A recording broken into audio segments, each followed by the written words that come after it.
Baik, Assalamualaikum warahmatullahi wabarakatuh. Apakah bisa kedengar suara saya? Kedengar Bang.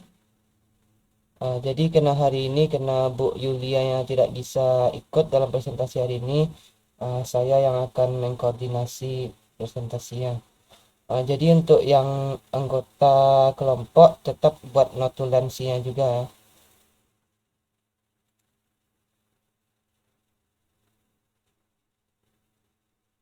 Jadi untuk yang kelompok presentasi silakan share screen dulu.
Wabarakatuh. Perkenalkan, perkenalkan saya Raisya Rania Insyira dari kelompok 2 akan mempresentasikan hasil diskusi saya. Sebelumnya saya akan memperkenalkan anggota saya terlebih dahulu. Yang pertama, Muhammad Ali Hanafiah, BP19, selanjutnya Puja Meisya, BP19, dan saya sendiri BP19, Khalid Asidik, BP20, Anissa BP20, Alif BP20, Risa BP19, dan Imam Al-Ghifari BP19. Selanjutnya, materi pertama akan dijelaskan oleh Muhammad Khalid Asidik. Kepada Khalid, dipersilahkan. Baiklah, untuk materi pertama yaitu apa konsep dan urgensi Pancasila sebagai sistem filsafat. Yang pertama yaitu filsafat dan konsep Pancasila sebagai sistem filsafat. Filsafat yaitu suatu proses kritik atau pemikiran terhadap kepercayaan dan sikap yang sangat dijunjung tinggi.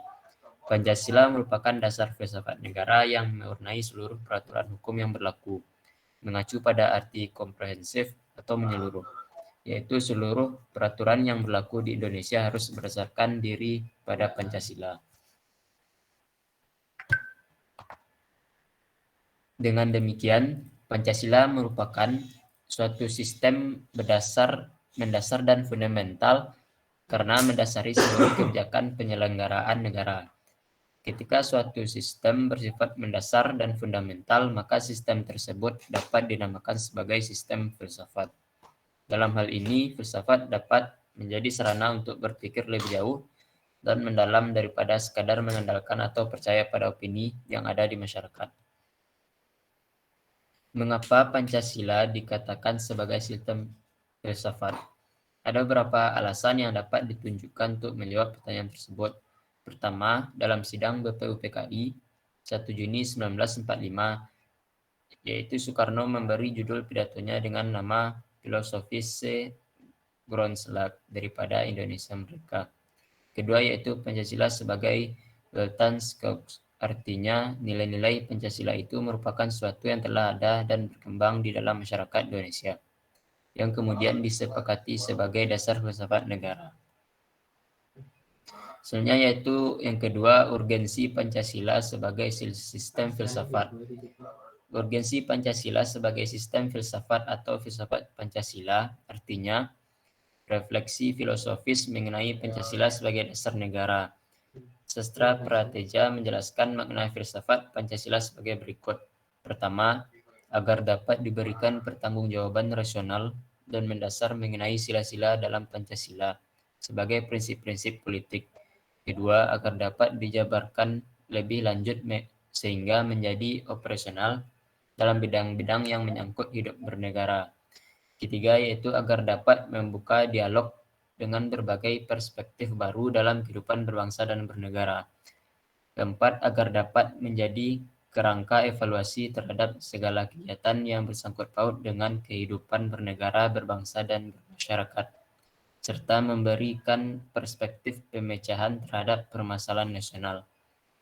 Terima kasih, dikembalikan pada moderator. Terima kasih kepada Khalid. Selanjutnya, alasan diperlukan kajian Pancasila sebagai sistem filsafat akan dijelaskan oleh saya sendiri. Yang pertama, filsafat Pancasila sebagai genetivus objectivus dan genetivus subjectivus. Pancasila sebagai genetivus objectivus artinya nilai-nilai Pancasila dijadikan sebagai objek yang dicari landasan filsafatnya, berdasarkan sistem-sistem dan cabang-cabang filsafat yang berkembang di Barat. Misalnya, Notogorono menganalisis nilai-nilai Pancasila berdasarkan pendekatan substansialistik filsafat Aristoteles sebagaimana yang terdapat dalam karyanya yang berjudul Pancasila Ilmiah Populer. Adapun dikarenakan menyoroti nilai-nilai Pancasila dari pendekatan eksistensi nasionalisme Regius sebagaimana yang diungkapkan dalam tulisan yang berjudul Pancasila dan Religi. Pancasila sebagai genetivus subjectivus artinya nilai-nilai Pancasila digunakan untuk mengkritisi berbagai aliran filsafat yang berkembang, baik untuk menemukan hal-hal yang sesuai dengan nilai-nilai Pancasila maupun untuk melihat nilai-nilai yang tidak sesuai dengan nilai-nilai Pancasila. Selain itu, nilai-nilai Pancasila tidak hanya dipakai dasar bagi pembuatan peraturan perundang-undangan, tetapi juga nilai-nilai Pancasila harus mampu menjadi orientasi pelaksanaan sistem politik dan dasar bagi pembangunan nasional. Yang kedua, landasan ontologis filsafat Pancasila. Pancasila sebagai genetivus subjectivus memerlukan landasan pijak filosofis yang kuat mencakup 3 dimensi, yaitu landasan ontologis, landasan epistemologis, dan landasan aksiologis. Ontologis merupakan Aristoteles cabang filsafat yang membahas tentang hakikat segala yang ada secara umum, sehingga dapat dibedakan dengan disiplin ilmu-ilmu yang membahas suatu secara khusus. Ontologis membahas tentang hakikat yang paling dalam dari sesuatu yang ada, yaitu unsur yang paling umum dan bersifat abstrak. Disebut juga dengan istilah substansi.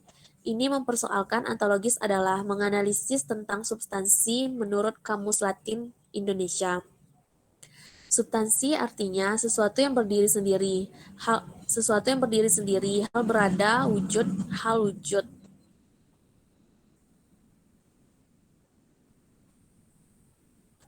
Yang ketiga, landasan epistemologis Pancasila. Epistemologi tersebut terkait dengan sarana dan sumber pengetahuan. Epistemologi adalah cabang filsafat pengetahuan yang membahas tentang sifat dasar pengetahuan, kemungkinan, lingkungan, dan dasar umum pengetahuan. Epistemologis terkait dengan pengetahuan yang bersifat sui generis, berhubung dengan sesuatu yang paling sederhana dan paling mendasar.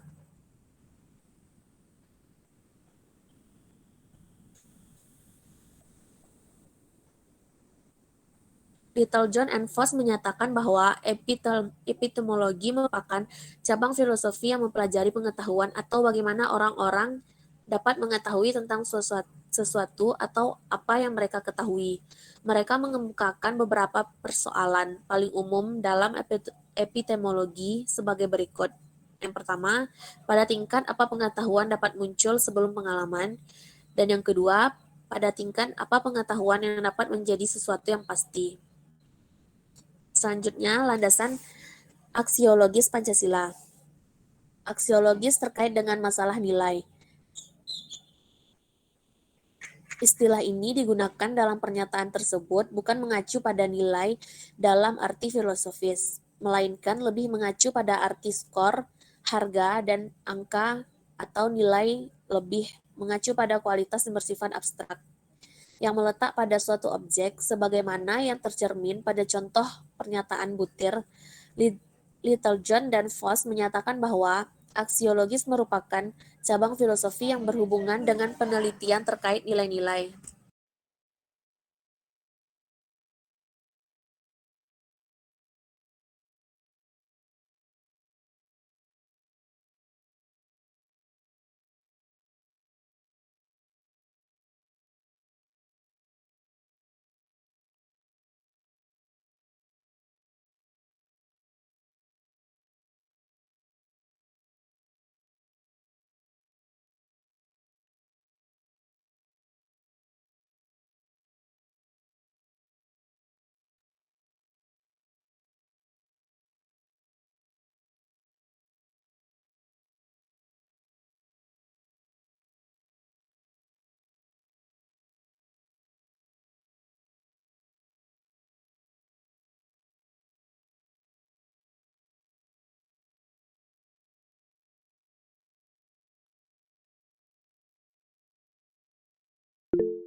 Baik, selanjutnya yaitu untuk poin ketiga itu mengenai sumber historis, sosiologis, politis tentang Pancasila sebagai sistem filsafat.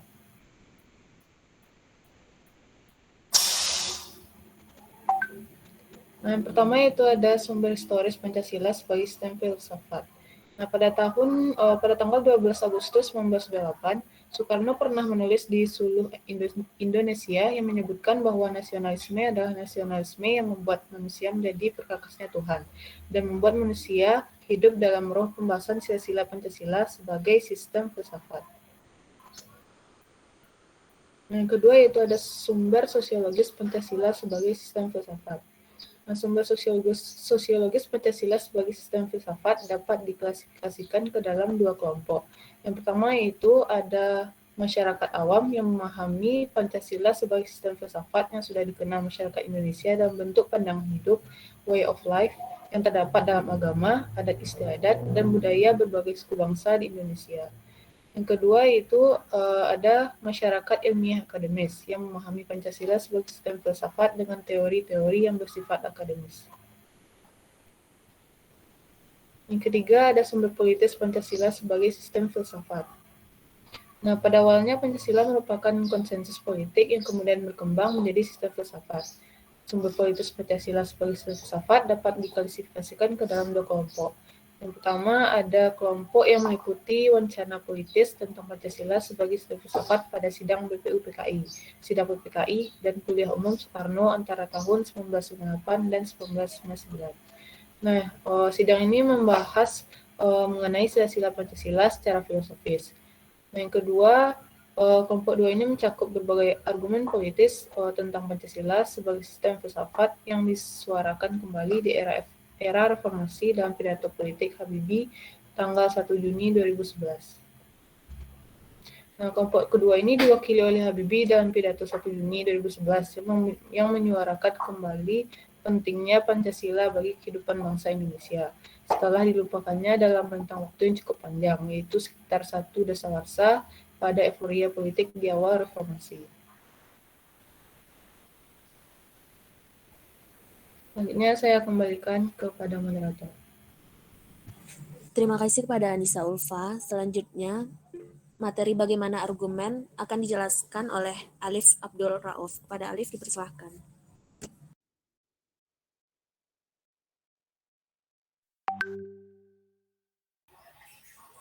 Baik, selanjutnya yaitu tentang bagaimana argumen tentang dinamika dan tantangan Pancasila sebagai sistem filsafat.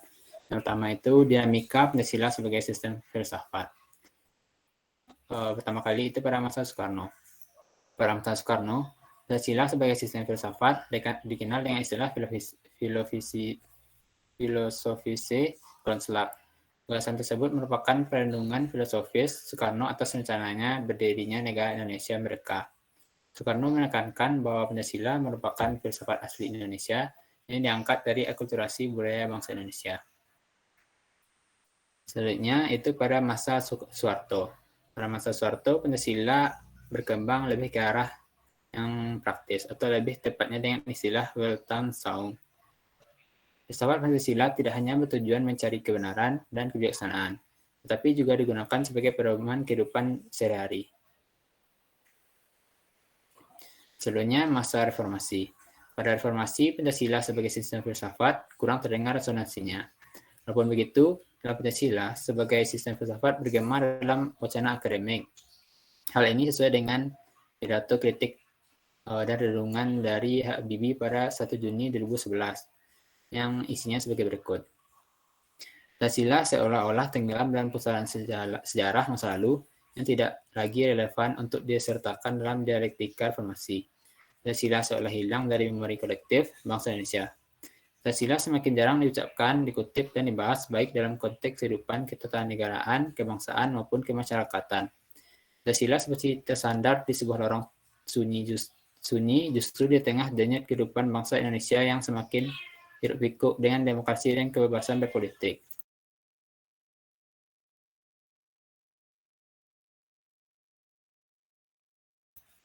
Selanjutnya, tantangan Pancasila sebagai sistem filsafat.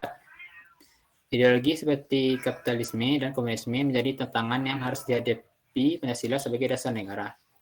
Yang pertama, kapitalisme. Kapitalisme adalah aliran yang meyakini bahwa kebebasan individual pemilik modal untuk mengembangkan usahanya dalam rangka meraih keuntungan sebesar-besarnya merupakan upaya untuk menyejahterakan masyarakat. Kapitalisme dapat memberikan efek negatif yang membuat kebebasan individual secara berlebihan, sehingga dapat menimbulkan berbagai dampak negatif seperti monopoli, gaya hidup konsumerisme. Yang kedua, komunisme. Komunisme merupakan aliran yang meyakini bahwa kepemilikan modal dikuasai oleh negara untuk kemakmuran rakyat secara merata. Komunisme ini dapat menyebabkan dominasi negara yang berlebihan, sehingga bisa menghilangkan peran rakyat dalam kehidupan bernegara.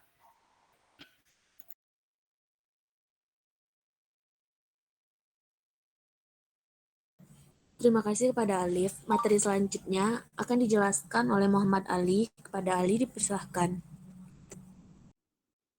Baiklah, materi selanjutnya itu apa esensi dan urgensi Pancasila sebagai sistem filsafat.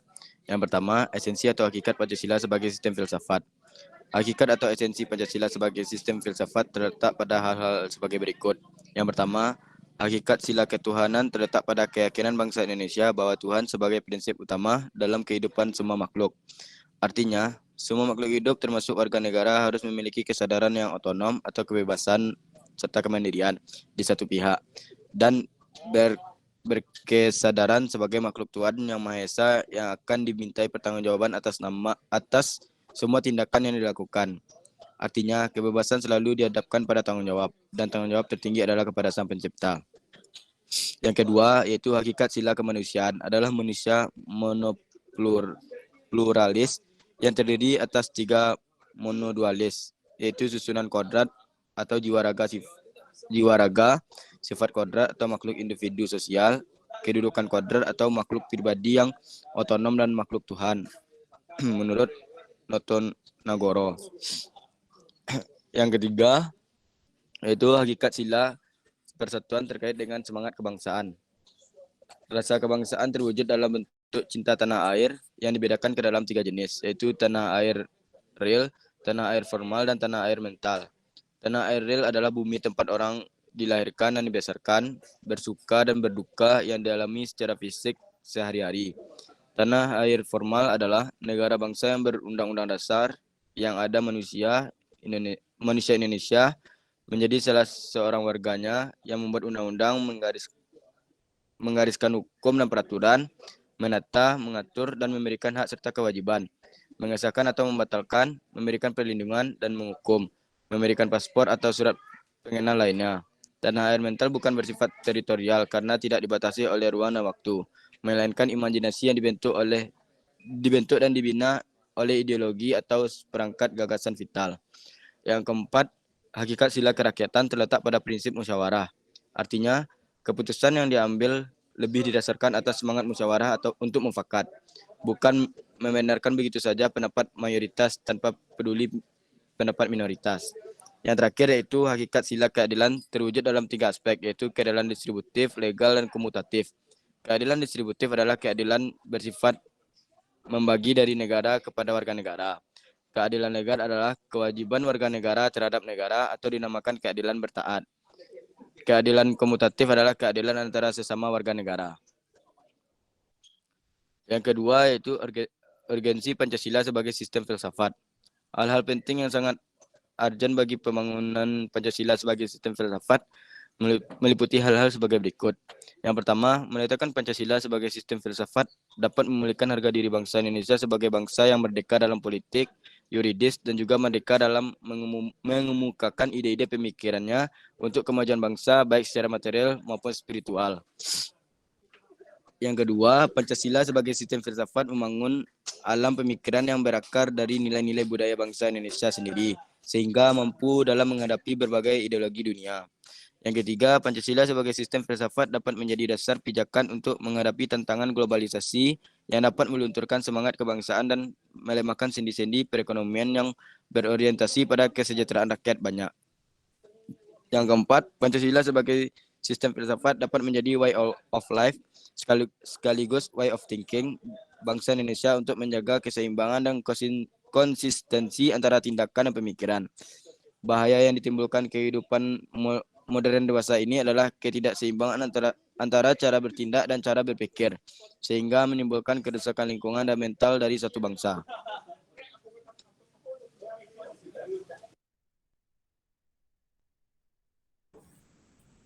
Terima kasih. Materi selanjutnya akan dijelaskan oleh Imam. Kepada Imam dipersilakan. Selanjutnya, apa pengertian dan pentingnya Pancasila sebagai sistem filsafat? Pancasila sebagai sistem filsafat sudah dikenal sejak para pendiri negara membicarakan masalah dasar filosofis negara dan pandangan hidup bangsa.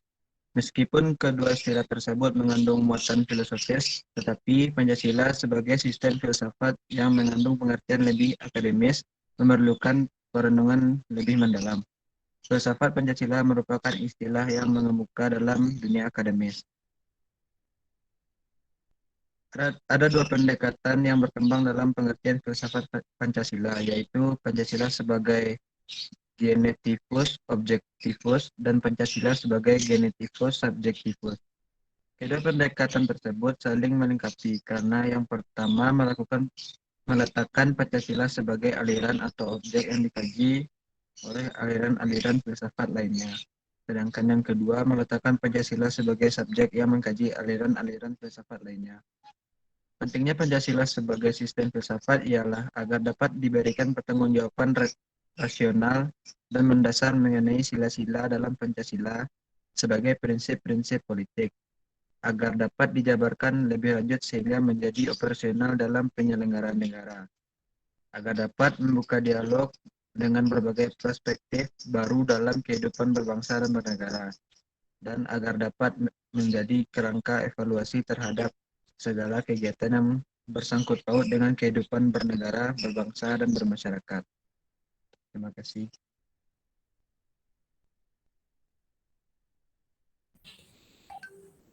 Sekian materi yang telah dijelaskan dari kelompok 2. Selanjutnya, kami akan membuka sesi pertanyaan dan kami akan menjawab pertanyaan yang telah dicatat di kolom chat.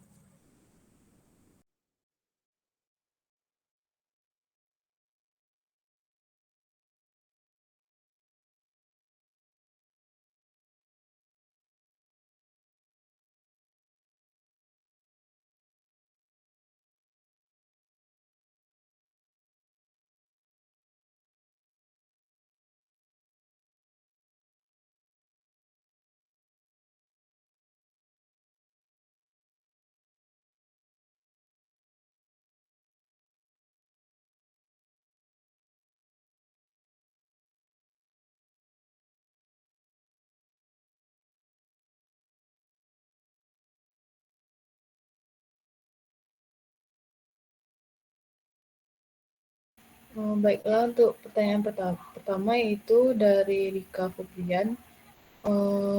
Itu pertanyaannya bagaimana maksudnya Pancasila sebagai orientasi ilmu politik itu. Nah, ilmu politik ini kan adalah ilmu yang mempelajari mengenai kehidupan masyarakat yang menyangkut soal kekuasaan. Nah, di dalam Pancasila sebagai ilmu politik ini berarti Pancasila, sistem politik di Indonesia itu harus sesuai dengan Pancasila. Nah, hal ini melahirkan yang namanya sistem politik demokrasi. Nah, jika demokrasi berarti kekuasaan yang ada di Indonesia itu berasal dari rakyat, oleh rakyat, dan untuk rakyat. Nah, jadi dalam berpolitik, pemerintah itu harus menerapkan nilai-nilai yang ada di dalam Pancasila. Jadi Pancasila sebagai ilmu politik itu berarti Pancasila bersifat sosial politik bagi bangsa untuk mewujudkan cita-cita dan untuk mewujudkan cita-cita dengan menggunakan nilai-nilai dalam Pancasila dalam kegiatan berpolitik. Seperti itu, Rika, bagaimana? Apakah sudah dapat diterima jawaban dan penjelasan tadi?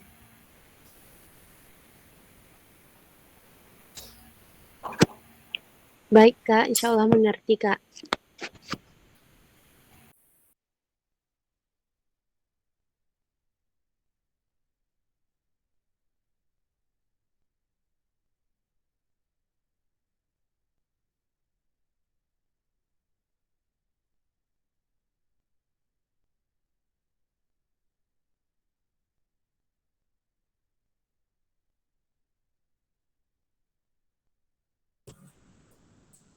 Selanjutnya, pertanyaan dari Muhammad Andika Nugraha akan dijawab oleh Imam Al-Ghifari. Pada Imam dipersilahkan.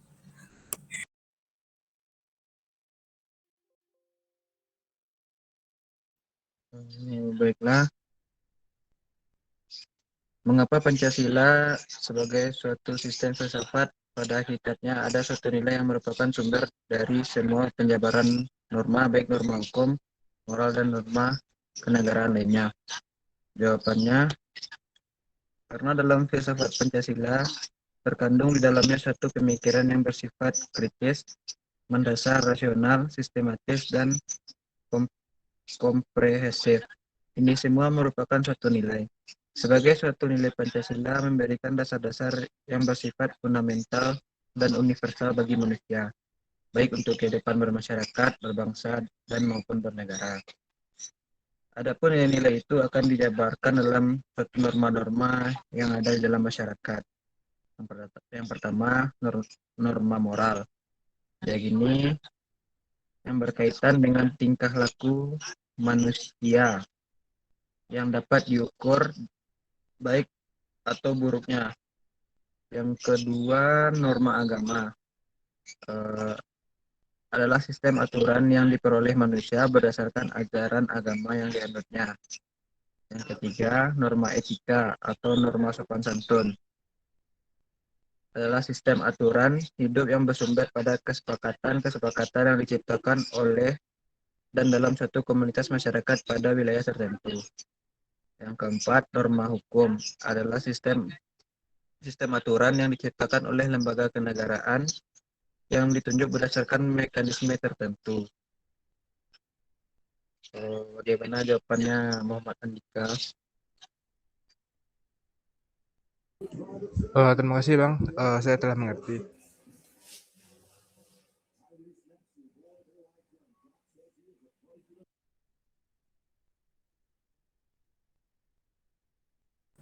Baiklah, terima kasih pada Imam. Selanjutnya, pertanyaan dari Amelia Salsa akan dijawab oleh Risa Ataya. Kepada Risa dipersilahkan. Baiklah, saya akan menjawab pertanyaan dari Amelia, yaitu bukti dari penjelasan Pancasila sebagai sistem filsafat. Buktinya itu Pancasila adalah yang merupakan satu kesatuan rangkaian nilai-nilai luhur yang bersumber dari nilai-nilai budaya masyarakat Indonesia yang sangat majemuk dan beragam dalam artian Bhinneka Tunggal Ika. Objek materi filsafat adalah mempelajari segala hakikat sesuatu baik material konkret, yaitu manusia, binatang, alam, dan lain-lain, dan juga abstrak, yaitu seperti nilai, ide, moral, dan pandangan hidup. Pancasila sebagai sistem filsafat adalah suatu kesatuan yang saling berhubungan untuk satu tujuan tertentu dan saling berkualifikasi yang tidak terpisahkan satu dengan yang lainnya. Jadi Pancasila pada dasarnya itu suatu bagian atau unit yang saling berkaitan satu sama lainnya dan memiliki fungsi serta tugas masing-masing.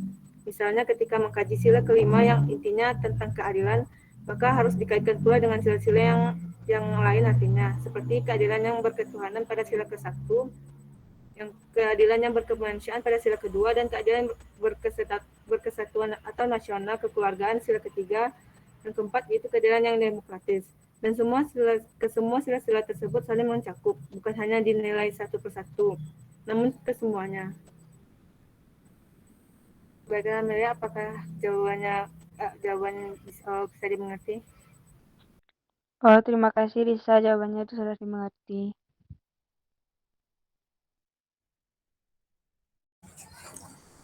Oke, selanjutnya pertanyaan dari Anissa Nurul akan dijawab oleh Alif Abdul. Pada Alif Abdul dipersilahkan. Baiklah, saya akan menjawab pertanyaan dari Anissa Nurul ini. Pertanyaannya itu adalah tentang Pancasila sebagai sistem filsafat. Itu ada dari kapitalisme dan komunisme. Jadi bagaimana cara masyarakat Indonesia menghadapi tentang Pancasila tersebut. Jadi bagaimana kita menghadapinya itu kita kan sudah jelas di Pancasila itu terdapat sila-sila yang ada 5 sila tersebut. Jadi kita harus memegang teguh terhadap sila-sila yang ada pada Pancasila. Dan kita bandingkan apakah itu sudah sesuai dengan nilai-nilai yang akan masuk ke Indonesia seperti komunisme dan kapitalisme. Nah, maka jika saringan itu juga sudah Pancasila, maka kita seharusnya bisa menghadapi tantangan yang ada seperti komunisme dan kapitalisme. Begitu kira-kira jawabannya. Baik, terima kasih atas jawabannya. Saya kembalikan. Terima kasih pada Alif dan Anissa. Selanjutnya pertanyaan dari Faizah Kamila akan dijawab oleh Puja. Kepada Puja dipersilakan. Terima kasih moderator. Saya akan menjawab pertanyaan dari Faiza Kamila. Pertanyaannya yaitu, bagaimana bentuk implementasi atau penerapan nilai-nilai Pancasila sebagai sistem filsafat di negara Indonesia dalam kehidupan? Jadi sebagaimana yang kita ketahui nilai-nilai Pancasila itu, yang pertama itu ada sila pertama, yaitu ketuhanan yang Maha Esa. Maka dalam sila pertama ini, sebagai pengimplementasiannya yaitu dalam kehidupan sekarang, setiap masyarakat Indonesia dijamin kebebasan dalam menjalani kepercayaannya masing-masing. Masyarakat kini dapat menjalani kepercayaannya dengan tenang tanpa gangguan intoleransi. Dari sila ini, masyarakat juga diminta agar tidak menistakan agama lain dan harus menjunjung tinggi kerukunan umat beragama antara satu dengan yang lain. Selanjutnya yaitu pada sila kedua, kemanusiaan yang adil dan beradab. Pada sila ini, semua warga negara Indonesia memiliki hak yang setara dalam pemenuhan kesejahteraan. Selain itu, juga kesetaraan dalam kehidupan yang layak, politik, hukum, dan semua hal yang telah diatur di undang-undang tanpa melihat suku dan ras warga negara Indonesia tersebut. Selanjutnya pada sila ketiga, Persatuan Indonesia.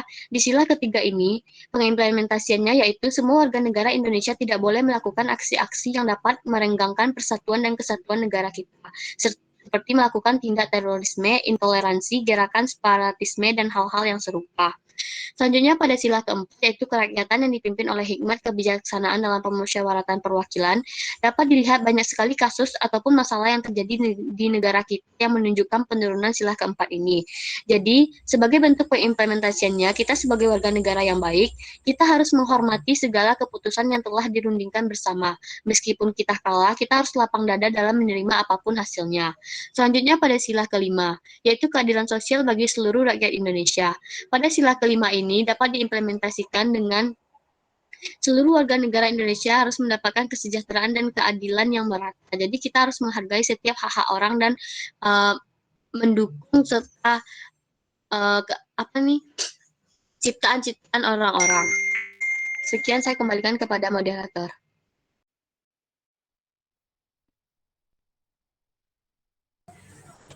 Terima kasih kepada Puja.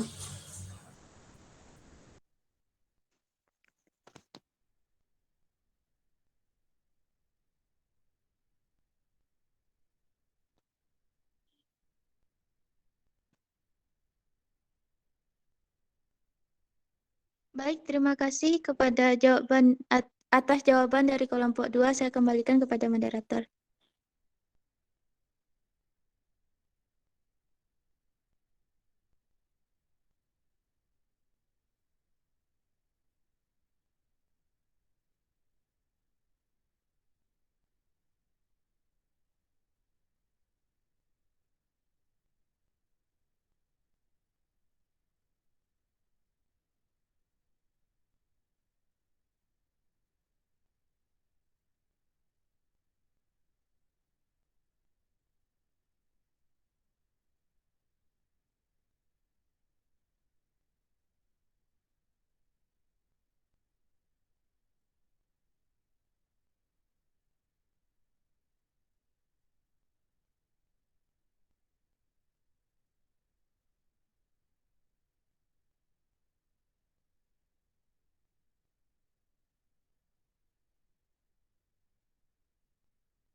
Baik, karena presentasi dan tanya jawabnya sudah selesai, untuk sekarang mari kita hidupkan kameranya dulu. Maaf sebelumnya Farhan, masih ada satu pertanyaan lagi. Masih ada beberapa pertanyaan lagi yang belum terjawab. Oke.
Ya, akan dijawab oleh Khalid. Kepada Khalid dipersilahkan.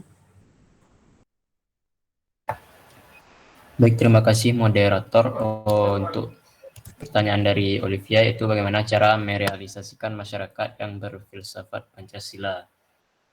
Tentunya itu dengan cara memberikan pengetahuan yang mendalam terhadap sila-sila Pancasila itu sendiri dan menjadikan Pancasila sebagai pedoman dalam menjalani kehidupan.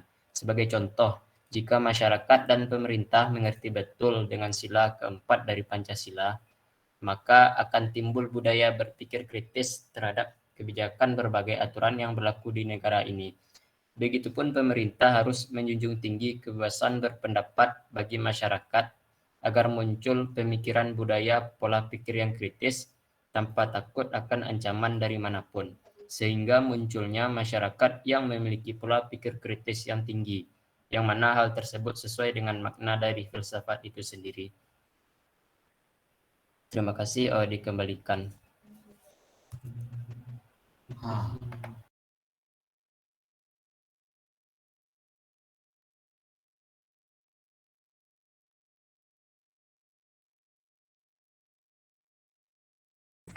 Baik, terima kasih kalian.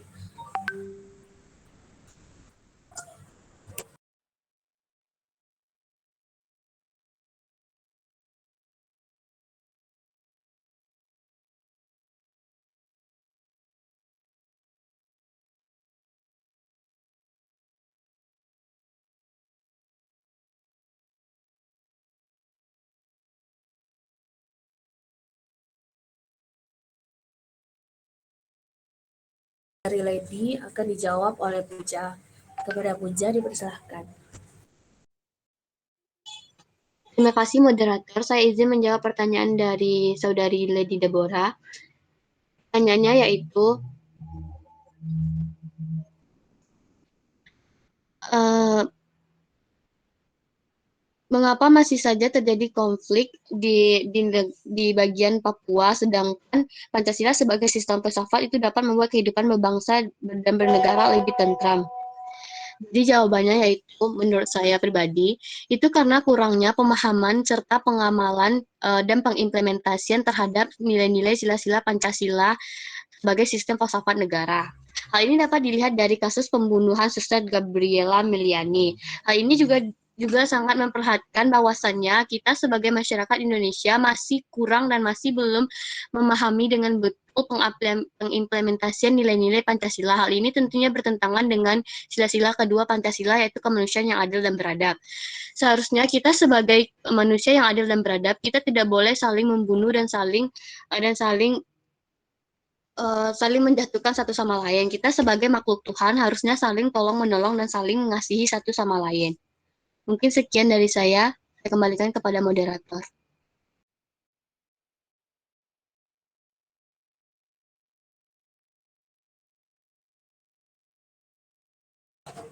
Oke, terima kasih Puja.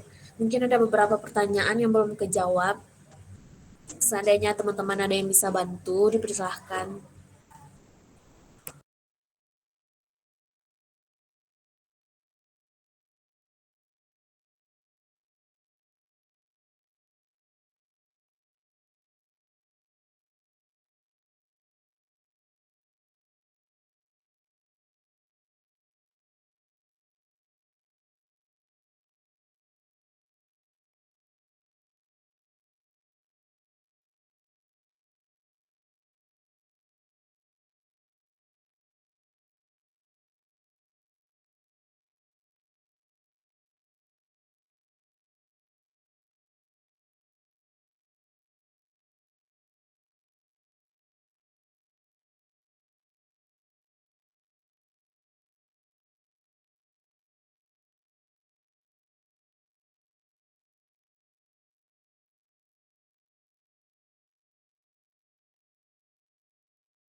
Nabil akan dijawab oleh saya.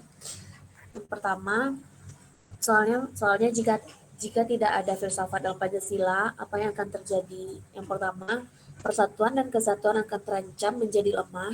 Yang kedua, Pancasila adalah dasar Republik Indonesia. Jadi kita harus memiliki menjaga nama baik Pancasila.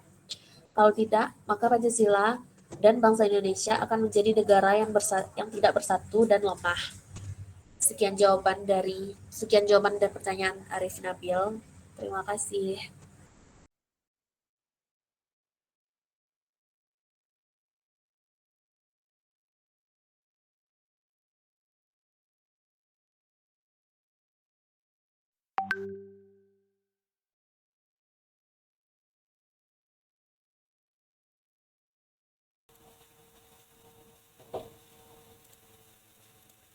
Baik, apakah ada yang mau dijawab lagi pertanyaannya?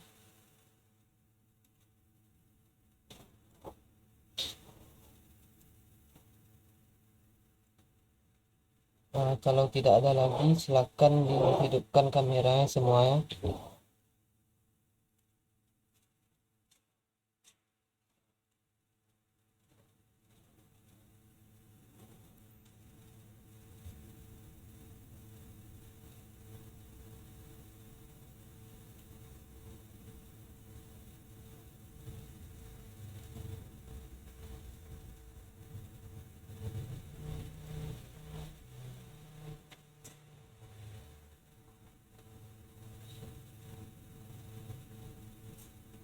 Baiklah, akan saya ambil capture-nya sebentar.